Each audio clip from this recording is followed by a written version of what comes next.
Boss से बचाओ। जी हां, तहलका के संपादक तरुण तेजपाल पर जब से उन्हीं के संस्थान की एक महिला पत्रकार ने यौन उत्पीड़न का आरोप लगाया है, तभी से हर जुबान पर यही सवाल है कि वर्क प्लेस को महिलाओं के लिए ज्यादा से ज्यादा महफूज कैसे बनाया जाए। लेकिन समाजवादी पार्टी के सांसद नरेश अग्रवाल ने एक ऐसा बयान दिया है जिस पर राष्ट्रीय महिला आयोग ने सख्त ऐतराज जताया है। संसद में महिला बिल का विरोध करने वाली समाजवादी पार्टी के नेता नरेश अग्रवाल ने कहा है कि तमाम बड़े अधिकारी महिलाओं को असिस्टेंट रखने से बचना चाह रहे हैं। लेकिन आज का मुद्दा में हम सवाल उठा रहे हैं, आखिर क्यों? ऐसे मुद्दे पर नेता संवेदनशील क्यों नहीं है? चर्चा के दौरान परत दर परत तलाशेंगे हर सवालों के जवाब अपनी इस खास पेशकश बॉस से बचाओ में।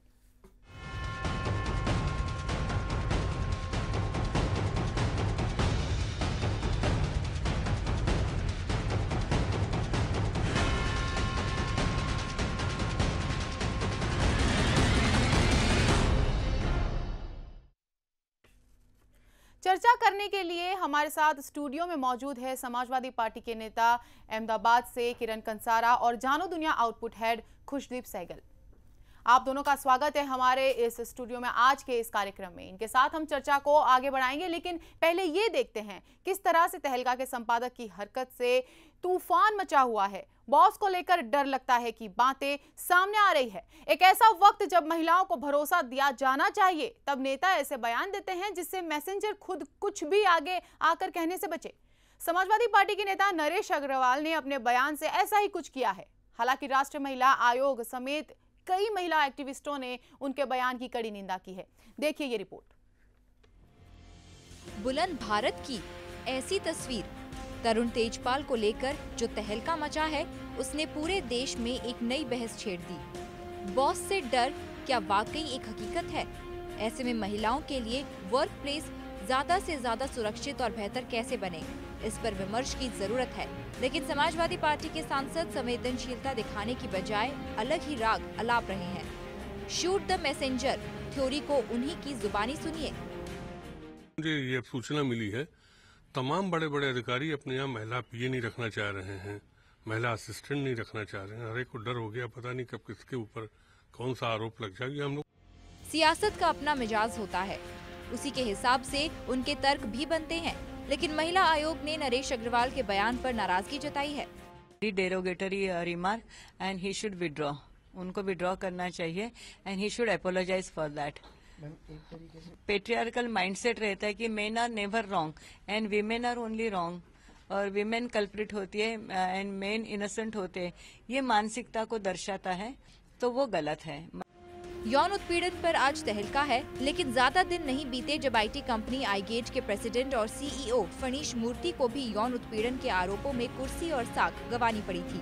ऐसे में बड़ा सवाल ये है कि क्या हो वो पुख्ता सिस्टम जिससे महिलाएं बेहिचक, बिना डरे और भेदभाव के वर्क प्लेस पर अपनी ड्यूटी निभा सके। ब्यूरो रिपोर्ट, जानो दुनिया। चर्चा की शुरुआत करते हैं समाजवादी पार्टी नेता किरण कंसारा से।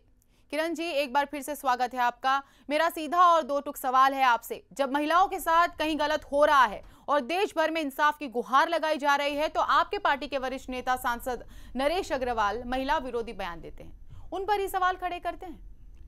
देखिए, उन्होंने पहले तो एक बात बता दो कि जो बयान जो जिस तरीके से दिया है, उनका तोड़ मोड़ कर जो भी मीडिया वाले हैं जो भी रख देते हैं, उस तरीके से नहीं। उनका जो बोलना है उनका जरा समझिए कि वो क्या बोलना चाहते हैं और किस तरीके से बोलना चाहते हैं। जनरली क्या होता है कि यौन पीड़ित का जो मामला होता है, उसमें जो भी अगर आदमी फरियाद करता है, फरियाद उसके ऊपर होती है महिला की, तो पहले तो उसको अरेस्ट किया जाता है, बराबर। उसके बाद फिर उसका 6 महीना या 8-10 साल तक केस चलता है। उसको मौका नहीं मिलता है कि उसको वो एक्यूज़ है कि नहीं, उसकी सच्चाई क्या है वो भी जानने की कोशिश नहीं होती है, और उसका नौकरी भी चला जाता है, और उसके बाद जो भी उसका धंधा रोजगार है सब कुछ चला जाता है। तो उसके लिए कानून ऐसा होना चाहिए कि जिस तरीके से उसको कुछ न्याय मिले, या कोई बीच का देखिए ये भी मामला उस तरीके से हो जाता है। आपकी बात जो भी आप बता रहे हैं बिल्कुल सही है, लेकिन यहाँ पर बात संवेदनशीलता की है। संवेदनशीलता की है, मैं वही तो बताना चाहता हूँ, जरा सुन लीजिए। जनरली क्या होता है कि जो परसेंटेज जो है, जो भी अच्छी महिला है उसके लिए तो ऐसा कुछ भी नहीं है, मगर कहीं कहीं कुछ ऐसा भी बन जाता है कि कहीं उस तरीके से अपवाद रूप किस्से में कहीं कोई खोटा केस हो गया और कुछ भी हो गया, फिर बाद में जजमेंट आया कि भाई ये अच्छा है, उनको तो निर्दोष साबित कर दिया, तब उसकी नौकरी और जो भी उसने जो भोगा हुआ है वो कैसे वापस मिलेगा। तो इसके लिए सब लोग अभी जो भी अधिकारी है वो सोचते हैं अगर कल कुछ हमारे साथ कुछ हो गया तो हम क्या करेंगे, उसके बचाव में हम कैसे आएंगे। बिल्कुल किरण जी, तो आपकी उसके बात लिए बिल्कुल वो लोग सही है, भी लेकिन आप जिस तरह के केसेस बता रहे हैं वो होता है, माना जाता है, इतना बड़ी दुनिया है, होता ही है वो, लेकिन उसके जो रेशियो है वो बहुत कम है। फिलहाल हमारी जो बात है वो तहलका में जिस तरह से हो रहा है और जो यौन शोषण होता है और होता आया है पहले से, उस पे बात है कि उसको न्याय किस तरह से दिला जाए। इसी पर एक सवाल मैं फिर से एक सवाल करूंगी खुशदीप जी से। जी सहगल जी, आप बताइए कि अगर इस तरह से कोई पीड़िता है जो आरोप लगा रही है तो उसको न्याय किस तरह से दिलाया जाए। नसरीन, सबसे पहले मैं एक बात कहना चाहता हूं, हमें सबसे पहले फिक्र मेजॉरिटी की करनी चाहिए। ये जो आप बता रहे हैं ये एक्सेप्शनल केस है कि कोई लड़की इस तरह का झूठा आरोप लगाए, ये बहुत ही एक्सेप्शनल केस है, इस तरह की संभावना बहुत कम है। लेकिन जो दूसरा पक्ष है, जो ज़्यादा मेजॉरिटी जहाँ पर पीड़ित हो रही हैं लड़कियाँ, जहाँ पर उन पर इस तरह के उन्हें सहना पड़ता है, सब कुछ सहना पड़ता है, उनकी गरिमा, एक तरफ उन्हें इंसाफ की लड़ाई लड़नी पड़ती है और दूसरी तरफ उन्हें अपनी गरिमा का भी ख्याल रखना होता है, ये सब चीज़ें होते हैं। और फिर दूसरी बात, अगर किसी लड़की को कोई नौकरी दी जाती है तो वो उसकी काबिलियत के बल पे दी जाती है, उसकी योग्यता के बल पे दी जाती है, उसकी शिक्षा के बल पे दी जाती है। इस तरह आप नौकरी देके कोई एहसान नहीं कर रहे हैं। आप लड़की की अपनी योग्यता, उसे कैरियर में आगे बढ़ने का पूरा हक है और इस तरह की चीज़ें नहीं होनी चाहिए। जी सहगल जी, जिस तरह से कहा आपने कि इस तरह की चीजें नहीं होनी चाहिए, लेकिन इस तरह की चीजें अगर हो रही है तो उसको रोकने के लिए मैं फिर सवाल किरण जी आपसे पूछना चाहूंगी कि उसको रोकने के लिए क्या कदम उठाए जा सकते हैं। देखिए, ऐसा है कि जनरल अगर बड़ी बड़ी कंपनियों में जिस तरीके से बड़े बड़े अधिकारी है, उनकी ऑफिस क्लोज होती है, वो क्लोज ऑफिस नहीं रखे, डिफरेंस उसका जो कांच वाली ऑफिस रखे, जिसकी वजह से चला उनको सुना ही नहीं देता है मगर देख तो सकेंगे, और सीसीटीवी कैमरा वगैरह लगा दीजिए, जिसकी वजह से वो जो आरोप लग रहे हैं वो सही है कि गलत है वो भी समझ में आ जाएगा। जनरली क्या होता है कि ये जो आरोप लगता है यौन शोषण का, उसके ऊपर खाली एक ही चीज़ होती है कि लड़की और जो आरोपी है वही दोनों रहते हैं, उनके पास कोई साक्षी नहीं होता, कोई सबूत नहीं होता, कुछ भी नहीं होता है, और वही जो आरोप के ऊपर उनकी धरपकड़ और उनके ऊपर न्यायिक प्रक्रिया शुरू हो जाती है। वो हमारे लिए सही नहीं है, वही हम बात करना चाहते हैं और यही करना चाहते हैं। और हम सजेशन यही भी देते हैं कि इस तरीके से अगर केस आते हैं, और अभी देखिए बहुत से केस आ चुके हैं ऐसे, और अगर आगे भी ऐसा आएंगे तो उनके ऊपर एक कमेटी बनाए और कंपनी के अंदर ही उनका सॉल्यूशन आ जाए और उसके बाद जो भी कार्यवाही करनी है वो करनी चाहिए। उस तरीके से मुझे लगता है आगे बढ़ना चाहिए। विसाखा गाइडलाइंस है जिसका 1997 में विसाखा गाइडलाइन बनाई गई और विसाखा गाइडलाइन के तहत कई सारे कानून हैं और उस कानून का भंग भी होता है, आपको भी पता होगा उसके बारे में। तो विसाखा गाइडलाइंस, खुशदीप जी आपसे पूछना चाहूंगी कि उसके कानून का भंग होता है, जिस तरह से उसमें बताया गया है कि किस तरह से सुरक्षित रखा जाए वर्क प्लेस को, महिलाओं को खास करके, तो उसके बारे में आप क्या कहेंगे? नसरीन, पहले एक बात मैं कहना चाहता हूं, आज हम इस मुद्दे पर चर्चा क्यों कर रहे हैं जी।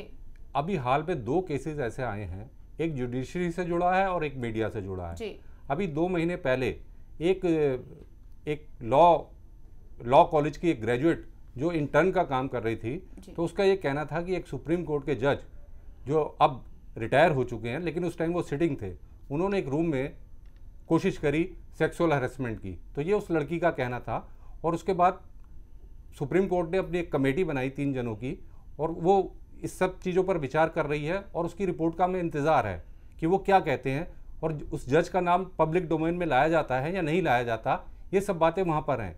इसके अलावा अब मीडिया में तो आपने देखा ही है कि ये तहलका में जो तरुण तेजपाल का वाला केस है, इसमें सबके सामने है सारी बातें। इसमें एक चीज़ ये भी हो रही है कि जो उसके ईमेल थे, इंटरनल ईमेल थे, वो भी सब सार्वजनिक मंच पे आ गए और कई चैनल्स दिखा चुके हैं उन्हें। तो हमें उस लड़की की उस आइडेंटिटी को भी हमें छुपा के रखना चाहिए, जो कि नहीं हो रहा, और ये कानून कहता है। तो दोनों तरफ से नाइंसाफी हो रही है जी, ये मैं कहना चाहता हूँ जी। तो किरण जी, आपका क्या कहना है कि लड़की की जो भी पीड़िता है उसकी आइडेंटिटी को भी छुपाया जाए, वो इतनी सारी सामाजिक मतलब जाहिर भी ना हो, और उसको न्याय भी मिल जाए, ऐसा कैसे पॉसिबल है? ये आईपीसी का एक कानून है 288A, वो भी यही कहता है कि लड़की की जो आपको है आइडेंटिटी छुपा के रखनी पड़ेगी जी। जी जी किरण जी, ऐसा कैसे पॉसिबल है कि उसको न्याय भी दिला जाए? ऐसा कुछ हो सकता है? नहीं, आइडेंटिटी छुपाने का मतलब ऐसा होता है इसलिए कि अगर उनको भविष्य में भी अगर कुछ भी जगह पे नौकरी करनी है, कुछ भी करनी है, उसका आजीविका उसको कमाना है, तो उसके लिए वो उसका बेनिफिट मिल सकता है। अगर वो पब्लिश हो जाता है तो फिर दूसरी तरीके से वो क्या सोचेंगे? कोई भी कंपनी में रखने वाले भी वो ऐसा ही सोचेंगे कि इनके ऊपर तो ये लगा हुआ है, ऐसा है वैसा है, तो उसका भविष्य जो है वो अंधेरे में हो जाएगा। नसरीन, यहाँ पे एक और बात मैं कहना चाहता हूँ। 1997 में सुप्रीम कोर्ट ये विशाखा केस में एक हिस्टोरिकल जजमेंट था, उसमें ये कहा गया था कि एक हर संस्थान को इंटरनल मैकेनिज्म बनाना चाहिए। उस इंटरनल मैकेनिज्म में पूरी एक कमेटी बने जो ऐसी अगर कोई शिकायत आती है तो उस पर गौर करे, और सबसे पहले वो क्या डिसिप्लिन, सबसे पहले तो उन्हें ये काम करना चाहिए कि जो भी कॉम्पिटेंट अथॉरिटी है, जैसे कि पुलिस है, अगर मान लीजिए क्रिमिनल ऑफेंस है तो सबसे पहले पुलिस को रिपोर्ट करनी चाहिए उस कमेटी को, और दूसरा वो डिसिप्लिनरी एक्शन क्या लेती है ये इस पर डिपेंड करता है। और यहाँ पे तहलका वाले केस में तो वो सबसे बड़े खुद ही हैं, एडिटर हैं वो अपने, तो उनके ऊपर या तो अगर वो कॉरपोरेशन चला रहा है तहलका तो वहाँ पर बोर्ड ऑफ डायरेक्टर्स होंगे, उन्हें एक्शन लेना चाहिए था, और अगर वो ट्रस्ट चला रहा है तो बोर्ड ऑफ ट्रस्टीज को लेना चाहिए था। लेकिन वो सब चीज़ें अब ये इसी पे चर्चा चल रही है। जी बिल्कुल, तहलका वाले बात में जिस तरह से आरोप करने वाली लड़की है उसने इस बात को बताया भी, लेकिन उस बात को 10 दिनों तक छुपाया गया। सवाल सिर्फ यौन उत्पीड़न भर का नहीं है, बड़ा मसला तो यह है कि अगर ऐसा कभी भी किसी के भी साथ होता है तो उसे रोकने के लिए कोई असरदार मैकेनिज्म नहीं है।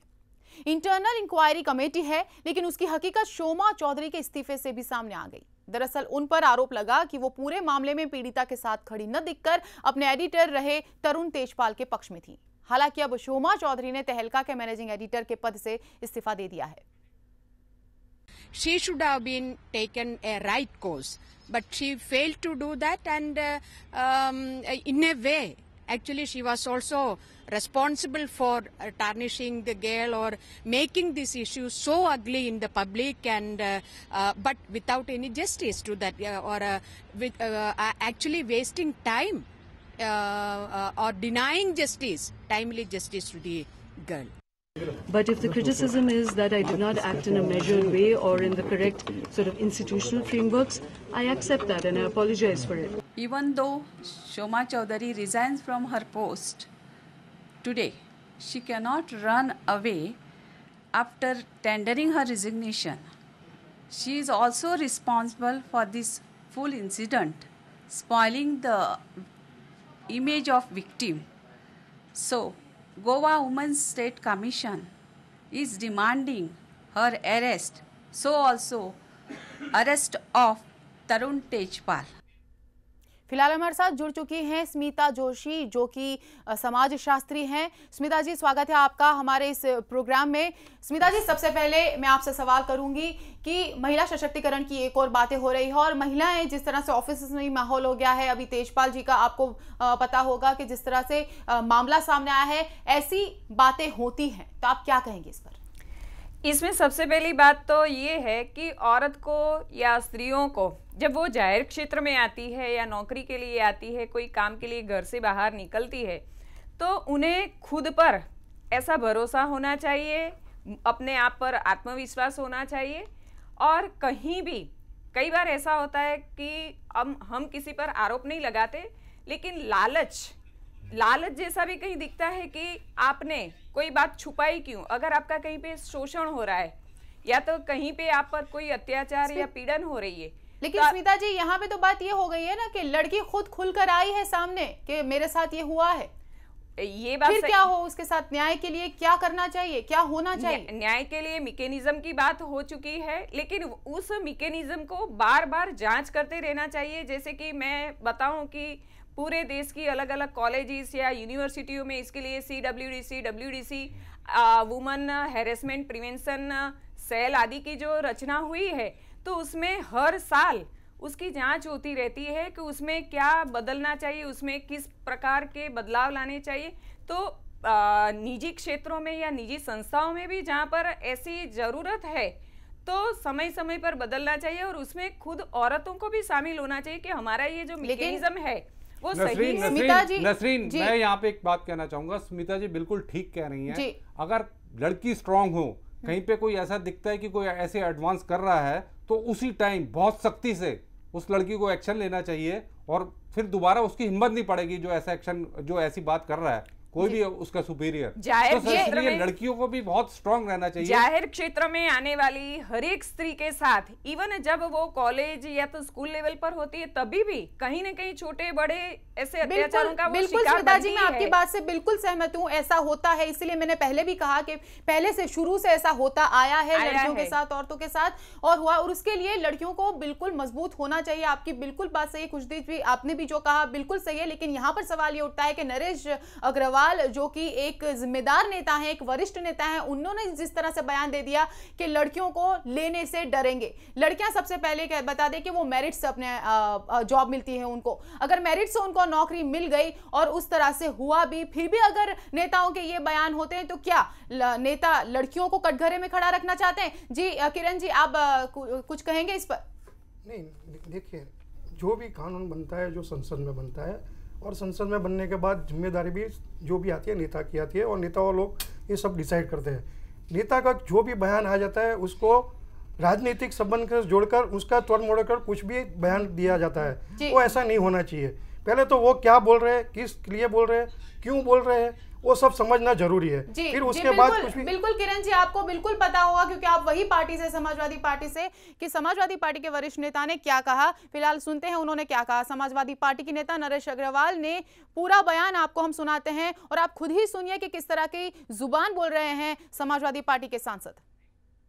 जब महिलाओं के पक्ष में कानून आ रहा था तब भी मैंने इस बात पर चिंता व्यक्त की थी और मैंने कहा कहीं ना ऐसा हो कि कानून भी दहेज कानून की तरह हो जाए या इस कानून के बाद महिलाओं को ही न्याय न मिले, क्योंकि बहुत से लोग, मुझे ये सूचना मिली है, तमाम बड़े बड़े अधिकारी अपने यहाँ महिला पीए नहीं रखना चाह रहे हैं, महिला असिस्टेंट नहीं रखना चाह रहे हैं। हर एक को डर हो गया, पता नहीं कब किसके ऊपर कौन सा आरोप लग जाएगा। हम लोगों ने उसी समय कहा था जब ये आप सभी ने सुना। वैसे सबको ही पता है कि नरेश अग्रवाल ने किस तरह की जुबान वो बोली, क्या कहा। जी खुशदीप जी, आपसे पूछना चाहूंगी कि आप क्या कहेंगे इस पर? देखिए नसरीन, इस बात का भी हो सकता है कि बहुत ज़्यादा एक कहीं ना कहीं एक ऐसा केस आ सकता है जहां पर झूठा आरोप किसी पर लग जाए, तो उसके लिए भी सेफ गार्ड होने चाहिए।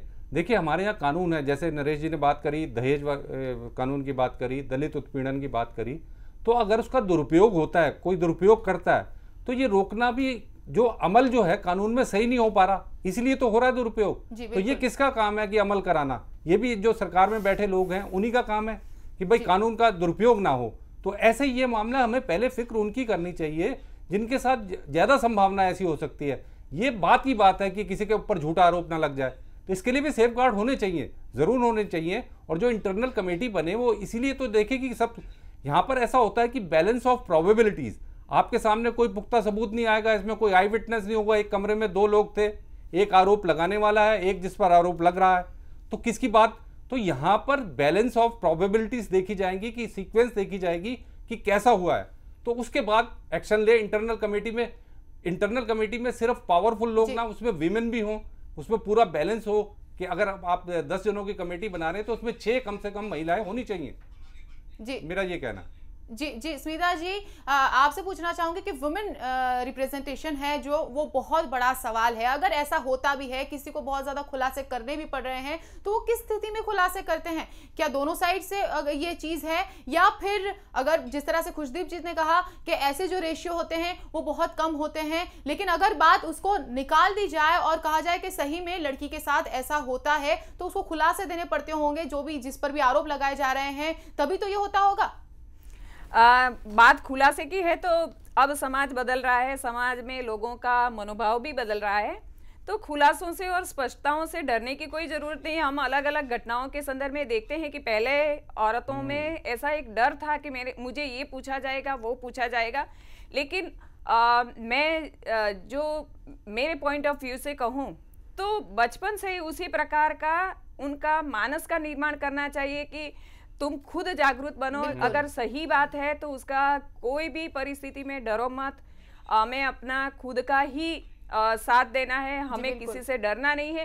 तो खुलासा करना या स्पष्टता करने से उसे डरना नहीं चाहिए। समाज की जिम्मेदारी है, उसकी लड़की की गरिमा की भी रक्षा की जाए और पूरा उसे न्याय भी मिले। धीरे धीरे समाज भी इसी बात को स्वीकार करने लगा है कि हाँ, स्त्री को बोलने का मौका दो, वास्तव में क्या हुआ है, उसकी कोई गलती है या नहीं।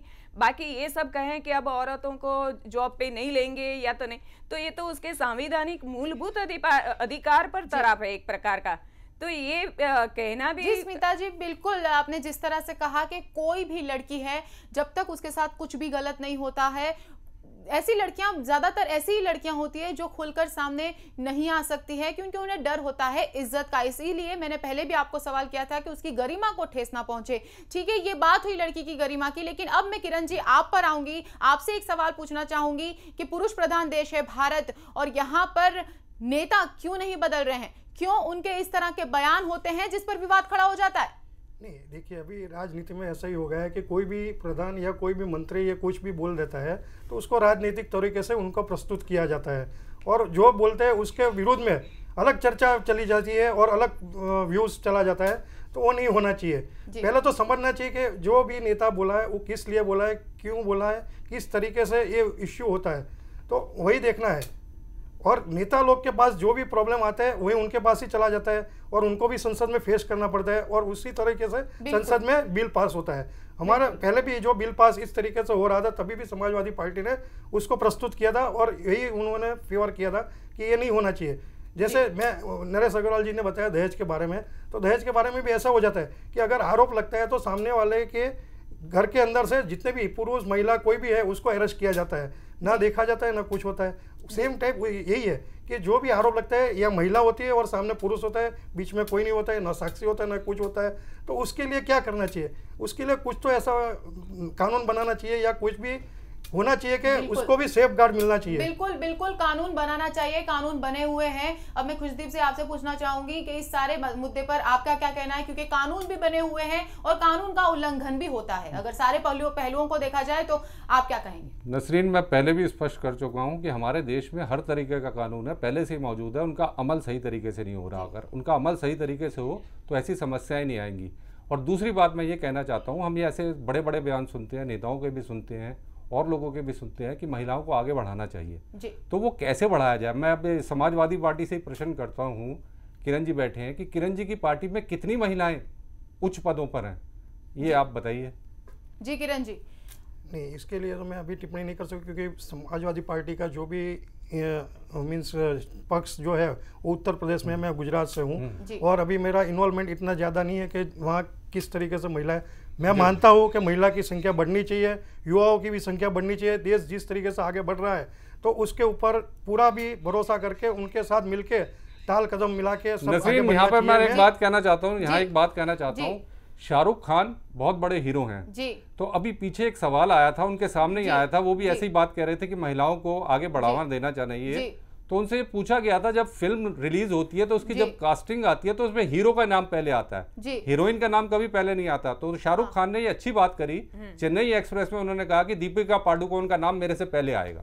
तो इस तरह की चीजें होनी चाहिए, तभी महिलाओं को सही प्रतिनिधित्व मिलेगा। और महिला बिल ये कहीं देखा है ना हमने, कब से अटका हुआ है। तो इस तरीके की ये सब चीजें महिलाओं को सिर्फ लिप सर्विस नहीं होनी चाहिए, उन्हें सही में आगे बढ़ाना चाहिए। जी खुशदीप जी, बॉलीवुड में तो ये शुरुआत हो चुकी है, होपफुली पूरे देश में हर जगह ये शुरुआत हो। मैं बस एक क्वेश्चन, आखिरी क्वेश्चन किरण जी आपसे पूछना चाहूंगी क्योंकि वक्त की हमारे पास कमी है, इस प्रोग्राम को खत्म करना है। सिर्फ एक क्वेश्चन आप बहुत ही कम समय में बता दीजिए कि अगर इस तरह के जो बयान है आपके पार्टी के नेता इस तरह के बयान महिलाओं को लिए देते हैं तो क्या महिलाएं जुड़ेंगी आपकी पार्टी में?